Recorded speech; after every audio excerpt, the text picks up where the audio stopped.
Hello everyone, my name is Nathan, also known as the Journeyman Philosopher, and welcome to the first video in the Fireside Chat Series. I wanted to start off with an idea that I often see misrepresented, something that is, I think, something that a lot of people think they understand, but perhaps have never really dove deep enough into the idea of what this really is in order to come to a real understanding. I'm talking, of course, about the idea of karma. Now, I have heard so many different ideas about what this actually is over the years. I've heard some people claim that it is a system of punishment, where when somebody does bad things, then they are punished by the universe for it. I've heard versions, something along the lines of the Wiccan version, you know, that famous line, "What you wish on me and mine returns 3 times to thee and thine," which is an interesting idea, and is probably closer to the truth, as I understand it, than most versions that I've heard, but I still don't think that's quite right.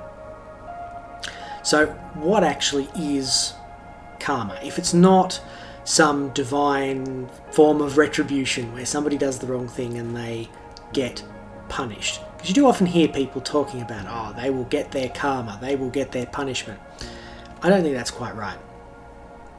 To me, the idea of karma is actually pretty simple. It's the idea of choices and consequences.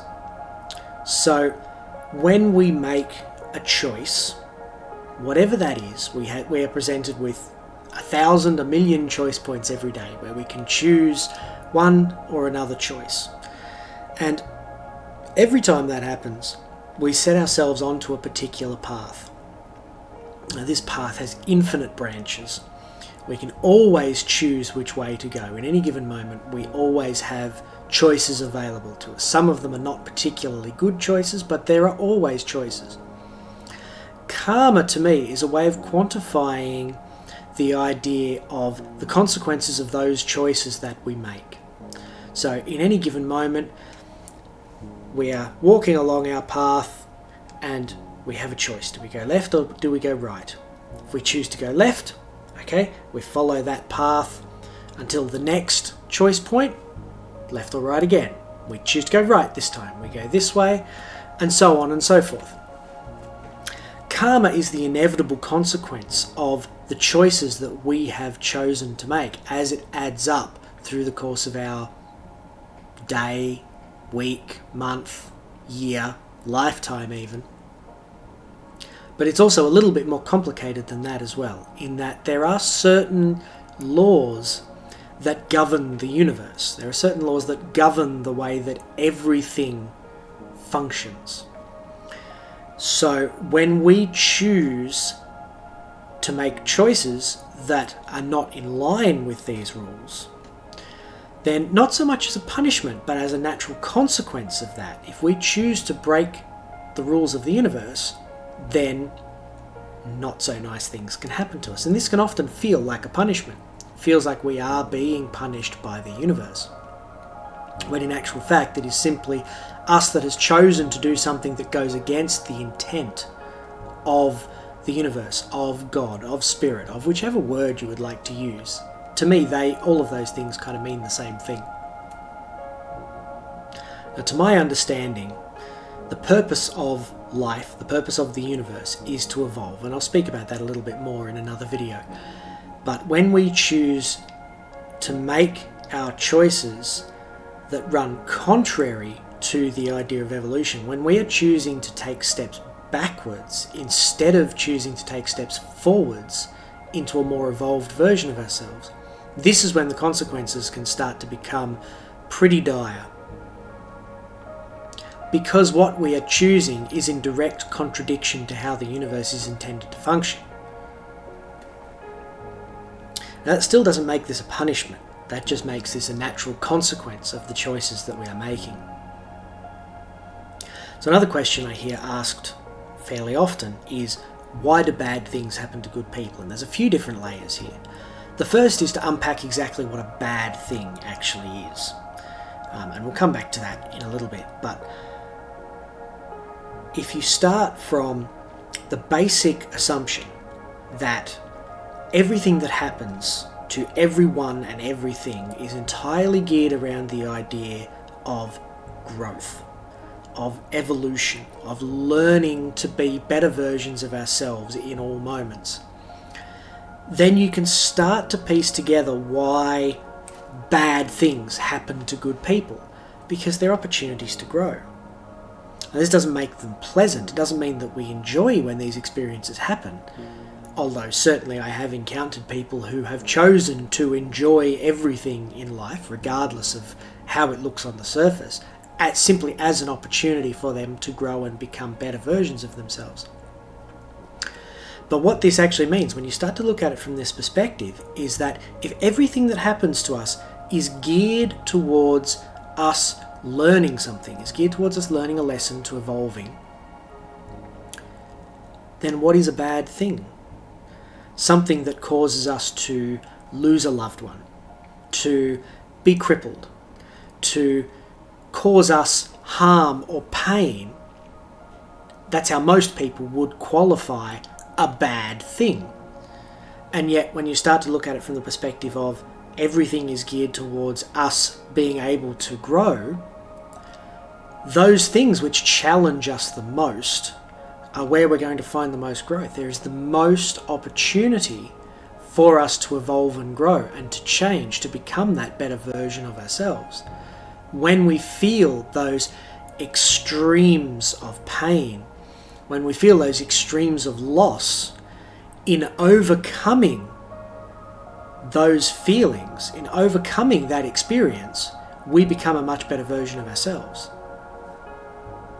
There's an interesting idea in the world which says war is the mother of all invention, and you could change that to adversity is the mother of all invention. And I genuinely believe that in many cases this is true. Adversity, challenge, is what forces us to grow as people. If there's no challenge in our lives, then what incentive do we have to change? There would be none, because there is no reason to. There is no challenge that we have to rise to meet. There is nothing that is inspiring us to change, to be better. So we can make the choice to continually become better versions of ourselves, to seek out the flaws within ourselves. We can make that choice to do that. And I've met people who have consciously, very consciously chosen that. And they don't tend to have bad things happen to them because they don't need them. Because they're consciously choosing to always seek the opportunity to grow in every moment. There might be things happen to them that are not ideal, and certainly things that they would perhaps prefer had not happened, but they don't have disasters in the same way that many people do. For those of us who are not actively choosing to seek out the highest version of ourselves in every moment, to actively be improving and changing in every moment, sometimes we need a push. The universe needs to just come up with a way that forces us out of our comfort zone, that forces us to be in a position where we need to deal with something. We need to learn to deal with something. And through doing so, we get the opportunity to become a better version of ourselves.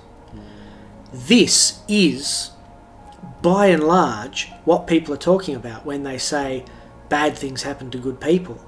That is the universe giving us a big old poke, hoping that we will change, hoping that we will learn something from the experience, from whatever it is that she chooses to take away from us, or whatever difficult experience she chooses to put us through. There is a hope that we will become a better version of ourselves. There is an opportunity to become a better version of ourselves. So these two factors, to me, summarize the idea of what karma really is. Karma is a system that the universe uses in order to continue to make things move so that things do not remain stagnant. Entropy is the enemy of life. Anything that stays the same over an extended period has no use. There is no function to be found in that. If something is staying the same always, there is no lesson to be learned, there is no growth to be had, there is no function. So that idea of pushing everything and everyone in the universe to constantly change, to not allow them to fall into that idea of constant entropy, to me that is one of the big functions of what we as humans call karma. It's simply a reflection of the choices that we have chosen over the course of our life, over the course of the last minute, the last hour, the last day, whatever time frame you want to look at.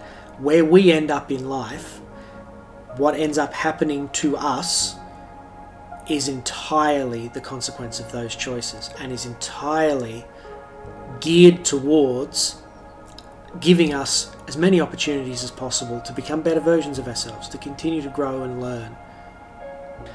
So that, to my understanding, is the basics of what karma is really all about, and why it seems to be so inconsistent most of the time. It doesn't seem to really follow a lot of rules.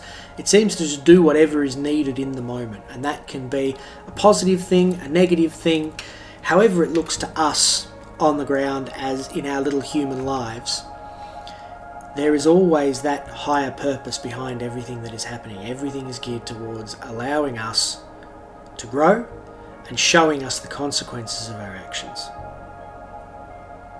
So that's all from me for this video. Hopefully there was something in there that was useful for you. Until next time, take care and goodbye.